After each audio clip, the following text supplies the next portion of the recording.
ये जो देश देख रहे हैं ये देश है भारत का पड़ोसी ईरान। लेकिन ईरान पे एक्शन के नाम से ही चाइना क्यों हड़बड़ाया हुआ है। स्क्रीन पर एक आर्टिकल देख रहे हैं जिसमें चाइना ये कह रहा है ऐसा मत करो, ये ठीक नहीं होगा। वहीं दूसरी तरफ ये भी देखने को मिल रहा है कि ईरान के विदेश मंत्री भारत की तरफ दौड़े हैं, भारत से कौन सी मदद मांग रहे हैं। जियोपॉलिटिक्स में बहुत कुछ चल रहा है, हमेशा की तरह जानने को मिलेगा बहुत कुछ। आइए जानते हैं इन खबरों को विस्तार से। स्क्रीन पे एक वीडियो देख रहे हैं जिस वीडियो में आप देख रहे हैं लिंडसे ग्राहम को, और ये क्या कह रहे हैं। So I pray and hope that 2026 will be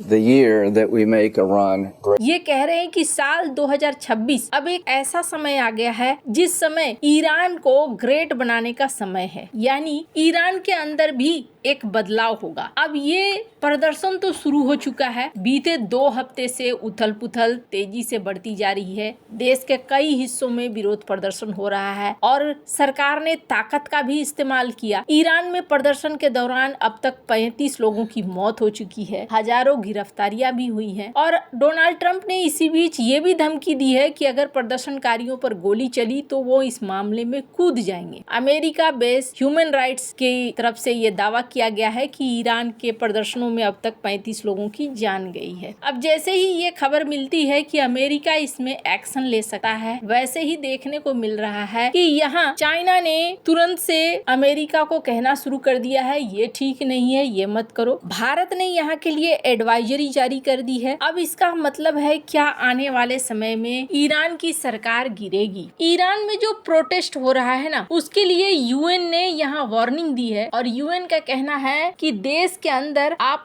हलचल मत मचाओ, यहाँ पर अगर खून खराबा होता है तो ये ठीक नहीं होगा। अब ईरान के लोग सड़कों पर क्यों उतरे हैं, तो इसके पीछे एक बड़ा कारण है कि यहाँ के खाने पीने के सामानों में बहुत बड़ी वृद्धि हुई है और इस वजह से लोगों के अंदर गुस्सा है और ये गुस्सा अब निकल कर सड़कों पर आ रहा है। वैसे ईरान ये कोशिश कर रही है, ईरान की जो सरकार है, कि किसी तरीके से ये प्रदर्शन रुक जाए और इसके लिए इन्होंने एक ऑफर दिया है कि हम $7 पर मंथ हर एक को देंगे ताकि तुम लोग प्रदर्शन रोक दो और जो महंगाई बढ़ी है वो महंगाई रुक जाए। लेकिन ऐसा लगता नहीं है कि ये मामला इतनी आसानी से हल होने वाला है। इसी बीच रूसी राष्ट्रपति पुतिन और कहा जा रहा है इजराइल के नेतन्याहू के बीच में बातचीत हुई है और नेतन्याहू ने ये कहा है कि हम ईरान के ऊपर हमला नहीं करने जा रहे हैं। इस बात को समझ लीजिए। अब इसके अनुसार ऐसा लगता है जैसे ईरान के ऊपर हमला नहीं होगा तो फिर क्या होगा। तो फिर माना जा रहा है कि यहाँ पर ईरान में वैसा ही तख्ता पलट होने की कोशिश होगी जैसा कि वेनेजुएला में हुआ है और इस तख्ता पलट में कोशिश किया जाएगा कि हमला बहुत ज्यादा नहीं हो, बहुत सारे लोग न मारे जाएं और खामनेई को अपने पद से हटा दिया जाए। अब आपके मन में ये भी सवाल आएगा, अच्छा खामनेई नहीं आएगा तो फिर कौन बैठेगा सत्ता पर? कोई तो बैठेगा। हाँ, सत्ता पर बैठेंगे। ये कौन है?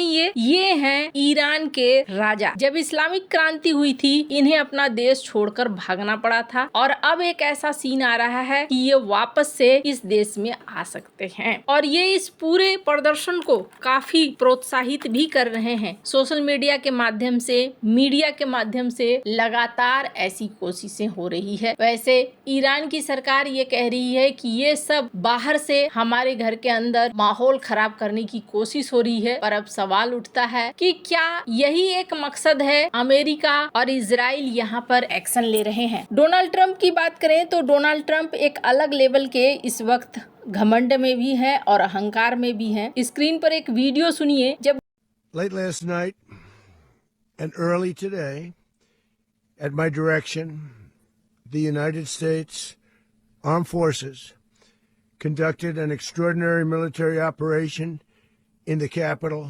of Venezuela. Overwhelming American military power, air, land, and sea, was used to launch a spectacular assault. And it was an assault like people have not seen since World War II. It was a force against a heavily fortified military fortress in the heart of Caracas to bring outlaw dictator Nicolas Maduro to justice. This was one of the most stunning effective and powerful displays of American military might and competence in American history. And if you think about it, we've done some other good ones like the attack on Soleimani, the attack on al-Baghdadi, and the obliteration and decimation of the Iran nuclear sites. Donald Trump ने ये कहा था कि देखो मैंने जो भी plan किया है वो आज तक फेल नहीं हुआ है, चाहे वो सोलेमानी की बात हो या फिर बगदादी की बात हो, हर एक्शन मेरा सफल रहा है। अब ईरान के अंदर जो ये सब कुछ हो रहा है इसके पीछे ऐसा नहीं है कि सिर्फ बाहरी शक्तियां ही जिम्मेदार हैं। इसके पीछे एक कारण ईरान के अंदर की शक्ति भी है। जिस तरीके से ईरान ने शक्ति बरती थी, महिलाओं का बड़ा प्रदर्शन हुआ था, उसके बाद से न तो देश के हालात सुधरे और न ही इकोनॉमिक तौर पर ईरान अपने आप को मजबूत कर पाया। अब ऐसे में ये परिस्थितियां तो आनी ही थी, पर अमेरिका को इससे एक नहीं बल्कि दो फायदा होगा। यही वजह है कि चाइना यहाँ पर बुरी तरीके से बौखलाया है। पहला फायदा तो ये है कि ईरान के न्यूक्लियर हथियार अगर वो बना रहा होगा तो इजराइल उसे रोक देगा। और दूसरा फायदा क्या होगा, ईरान से होने वाला तेल का सप्लाई, ये सप्लाई जो चाइना को बहुत ज्यादा जाता है, वेनेजुएला को तो काट चुका है अमेरिका, दूसरा है ईरान, ईरान को भी अमेरिका यहाँ रोक देगा अगर यहाँ तख्ता पलट हो जाता है। तो ऐसे में क्या होगा, जो चाइना को जाने वाला तेल है वो पूरी तरीके से रुक जाएगा। और इसका सबसे बड़ा असर कहाँ पर पड़ेगा, 3 काम नहीं कर पाएगा चाइना। पहला, ताइवान पर हमला नहीं कर पाएगा। दूसरा, एआई के रेस में अमेरिका से आगे नहीं निकल पाएगा क्योंकि इनके लिए एनर्जी चाहिए। तीसरा, ब्रिक्स में अपनी करेंसी को आगे प्रमोट नहीं कर पाएगा। अमेरिका का ये एक बड़ा सोचा समझा प्लान है चाइना को भी काउंटर करने के लिए और अपने प्रभुत्व को बनाए रखने के लिए। अब इसी बीच ये भी देखने को मिल रहा है कि ईरान के विदेश मंत्री भारत की ओर दौड़े हैं, भारत पहुंचने वाले हैं। अब भारत पहुंचकर ये क्या बातें करेंगे, नॉर्मली माना जा रहा है चाबहार को लेकर ये आधिकारिक तौर पर बोलेंगे और अंदर खाने ये बोलेंगे कि इजराइल को रोकने के लिए बोलो या फिर डिप्लोमेटिक तौर पर हमारी मदद करो। अगर भारत की बात करें तो भारत न तो वेनेजुएला से ज्यादा तेल खरीदता है न ही ईरान से ज्यादा तेल खरीदता है, लेकिन ईरान में भारत का चाबहार पोर्ट है जो कि एक रणनीतिक रास्ता है। ये एक बहुत ही ज्यादा खास चीज बन जाता है। वैसे आने वाले दिनों में बहुत सारी हलचल देखने को मिलेगी, ये तो तय माना जा रहा है। और बहुत सारे लोग ये भी मान रहे हैं, स्क्रीन पर अल जजीरा की रिपोर्ट को देखिए जिसमें ये कहा जा रहा है कि ईरान को वेनेजुएला मत समझना, वो चीज नहीं होगी जो तुमने शनिवार को वेनेजुएला में किया है। वैसे आपको क्या लगता है, इन सब मामले में आपकी क्या राय है, कमेंट कर जरूर बताएं। जल्द मिलते हैं अगले वीडियो में नई खबर के साथ।